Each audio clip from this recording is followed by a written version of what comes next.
ब्रह्मा विष्णु महेश, जय माँ पराशक्ति। पर्चा बनाने वाली सिद्धि प्राप्त करना चाहते हैं आप, हवा में उड़ने वाली सिद्धि प्राप्त करना चाहते हैं आप, या फिर पानी के ऊपर चलने वाली सिद्धि प्राप्त करना चाहते हैं आप, या फिर गायब होने वाली सिद्धि प्राप्त करना चाहते हैं। एक से ज़्यादा सूक्ष्म शरीर बनाकर उन्हें पृथ्वी में या फिर किसी अन्य ग्रहों में अवतारों के रूप में आप भेजना चाहते हैं, तो यकीनन आप ये सब कर सकते हैं। हमारे शरीर के भीतर से लेकर इस ब्रह्मांड में असंख्य रूप में जितनी भी सूक्ष्म शक्तियां घूम रही हैं, आप उन सभी सूक्ष्म शक्तियों को जैसे चाहें वैसे सिद्ध कर सकते हैं। लेकिन आपको सूक्ष्म जगत और स्थूल जगत में जो फर्क होता है और उस फर्क को कैसे कम किया जाता है, या फिर मैं ये कहना चाहूँ कि आप स्थूल शरीर में रहते हुए सूक्ष्म जगत की शक्तियों से ऐसे सामंजस्य बिठा सकते हैं, या फिर सूक्ष्म जगत की जो रिद्धियां सिद्धियां होती हैं वो किस हिसाब से काम करती हैं, वो किस प्रवृत्ति की होती हैं। मतलब सूक्ष्म जगत के विषय में एक अच्छा खासा नॉलेज होने के बाद अगर आप सूक्ष्म संसार की तरफ को बढ़ते हैं, सूक्ष्म जगत की यात्रा करते हैं, भले ही आप मंत्र साधना करते हैं या फिर ध्यान साधना करते हैं, आपका स्तर जितना ऊंचा होगा उतनी ही उच्च स्तर की शक्ति को आप सिद्ध कर सकते हैं। अगर आप लोभी प्रवृत्ति के हैं और इस स्थूल जगत में धन दौलत हासिल करना चाहते हैं, वाहवाही बटोरना चाहते हैं, आप चाहते हैं कि हजारों लोगों की भीड़ आपके लिए तालियां बजाए, आपको मुख्यमंत्री आमंत्रित करे, आपको प्रधानमंत्री आमंत्रित करे, फिल्म इंडस्ट्री वाले भी आपके पैर छूने लगे, तो आप ब्रह्मांड में जो ये असंख्य रूप में सूक्ष्म शक्तियां घूम रही है, शक्तियों को अपने स्तर के हिसाब से सिद्ध करके लोगों के बीच में उनका भूत भविष्य या फिर जो भी वर्तमान में उनके साथ लफड़ा चल रहा है उसे एक पर्चे में लिखकर आप वही बटोर सकते हैं और बेशुमार धन अर्जित भी कर सकते हैं। चलो, मतलब जो इंसान जिस स्तर का होगा उसने सिद्धियों को भी उसी स्तर में सिद्ध किया होगा, और ये एक परम सत्य है। और जब एक आम इंसान ध्यान साधना द्वारा या फिर मंत्र साधना द्वारा सूक्ष्म जगत में एंट्री करता है, तो सूक्ष्म जगत के सबसे प्रथम चरण में उसे कई तरह की रिद्धियां सिद्धियां टकराती हैं जो उसे 36 तरह के प्रलोभन देती हैं। और अगर वो इंसान निम्न स्तर का होता है, मतलब धन दौलत एकत्रित करना चाहता है, तो वो उन सिद्धियों के लालच में फंस जाता है और आम जनता के बीच में एक दिन पर्चा लिखकर हवाही बटोरने लगता है। और ये एक परम सत्य है। मतलब जब उस इंसान ने सूक्ष्म जगत में एंट्री की थी, वहाँ पर भय के ऊपर तो उसने जीत प्राप्त कर ली, लेकिन लोभ के पर वह जीत प्राप्त नहीं कर पाया। भले ही निम्न स्तर के इंसान या फिर साधु संत उनके गुणगान करते हो, लेकिन वास्तव में पर्चा लिखकर जो इंसान परमात्मा का कानून तोड़ता है वो एक निम्न स्तर का संत होता है। इसके अलावा सूक्ष्म जगत की कुछ मुख्य शक्तियां जैसे कि यक्ष, गंधर्व, किन्नर, कुबेर, नाग, अप्सरा, यक्षिणी को अगर कोई इंसान सिद्ध कर लेता है, तो ये सूक्ष्म जगत की शक्तियां भी किसी उच्च स्तरीय देवी देवता के अधीन काम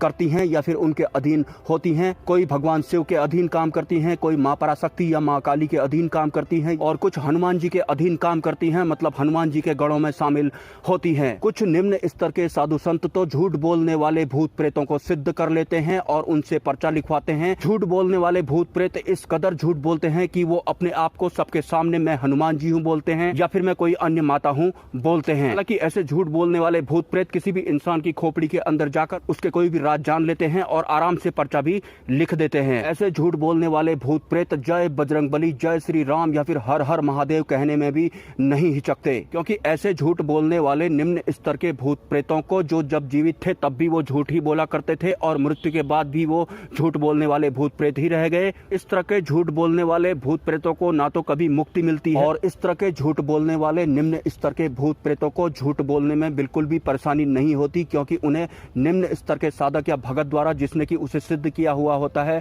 भरपूर मात्रा में भोग मिल रहा होता है। मतलब पब्लिक के सामने एक निम्न स्तर के भूत प्रेत को हनुमान जी बोलकर भरपूर मात्रा में भोग चढ़ाओ, वो झूठ बोलता रहेगा, अपने आप को हनुमान जी बोलता रहेगा, अपने आप को मां पराशक्ति बोलता रहेगा, या फिर अपने आप को महाकाल या फिर भगवान शिव का भक्त बोलता रहेगा। हालांकि इस बीच में वो झूठ बोलने वाला भूत प्रेत पर्चा भी लिखता रहता है। और अगर ऐसे निम्न स्तर के साधु संत से कोई ये पूछता है कि क्या आपके पास भूत प्रेत की शक्ति है, तो वो एक ही एग्जाम्पल देता है कि अगर मेरे पास भूत प्रेत की शक्ति होती या फिर मैंने भूत प्रेतों को अगर सिद्ध किया होता, तो फिर मैं भूत पिचास निकट नहीं आवे, महावीर जब नाम सुनावे, चौपाई का जाप नहीं करता। जबकि असलियत में बजरंगबली की इस चौपाई को सुनने के बाद सिर्फ वो वाले भूत प्रेत भागते हैं जो किसी निर्दोष इंसान पर चिपके हुए होते हैं। लेकिन जो झूठ बोलने वाले निम्न स्तर के भूत प्रेत को इन लोगों ने सिद्ध किया होता है, उनको किसी भी निर्दोष या दोषी इंसान के शरीर में या फिर सूक्ष्म शरीर में चिपकने की जरूरत नहीं पड़ती, क्योंकि उन्हें वैसे ही भरपूर मात्रा में भोग मिल रहा होता है। उनका सिर्फ एक ही काम होता है, झूठ बोलना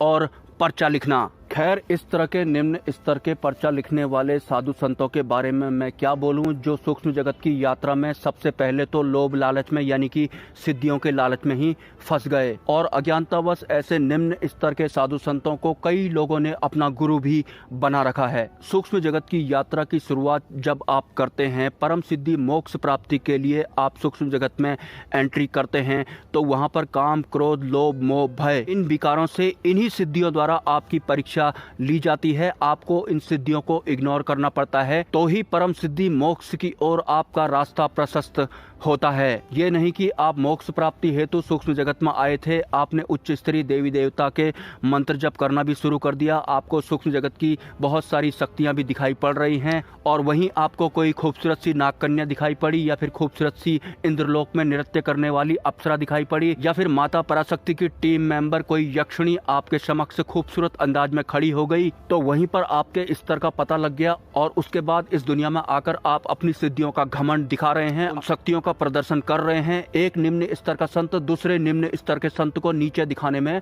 लगा हुआ है। जिस तरह से इस मृत्यु लोक में सरवाइव करने के लिए, अपनी सत्ता बनाने के लिए एक आम इंसान झूठ बोलने में जरा भी नहीं कतराता, तो वही झूठ बोलने वाले आम इंसान की जब मृत्यु हो जाती है, वो एक प्रेत बन जाता है, तो वहां पर भी वो झूठ ही बोलता रहता है, बहुत ही आसानी से सिद्ध भी हो जाता है और लाखों लोगों की भीड़ में जय बजरंगबली, जय श्री राम या फिर हर हर महादेव बोलने से भी नहीं कतराता। लेकिन टोटल मिलाकर जिस भी निम्न स्तर के साधु संत या तांत्रिक ने ऐसे निम्न स्तर के झूठ बोलने वाले भूत प्रेतों को सिद्ध किया होता है, उनकी हालत एक दिन बहुत ही ज्यादा खराब हो जाती है, क्योंकि उन्होंने बहुत बड़ी मात्रा में परमात्मा का कानून तोड़ा होता है कि जो जैसे कर्म करेगा वैसे ही फल उसे प्राप्त होगा या फिर उसी हिसाब से उसका अगला जन्म निर्धारित होगा। लेकिन ये निम्न स्तर के पर्चा लिखने वाले टाइप के साधु संत किसी इंसान को अगर परेशानी है तो यकीनन उस इंसान को जो भी परेशानी है, भले ही उसे भूत प्रेत की समस्या क्यों न हो, किसी एक जन्म में उसने किसी निर्दोष के ऊपर जरूर तंत्र मंत्र किया होता है, भले ही उस इंसान को पिछला जन्म याद नहीं होता। और ये निम्न स्तर के साधु संत किसी झूठ बोलने वाले भूत प्रेत को सिद्ध करके उस तंत्र को कुछ दिन के लिए काट जरूर देते हैं, लेकिन वो भी एक दिन वापिस आ जाता है, क्योंकि वो भूत प्रेत प्रारब्ध की व्यवस्था के अंतर्गत ही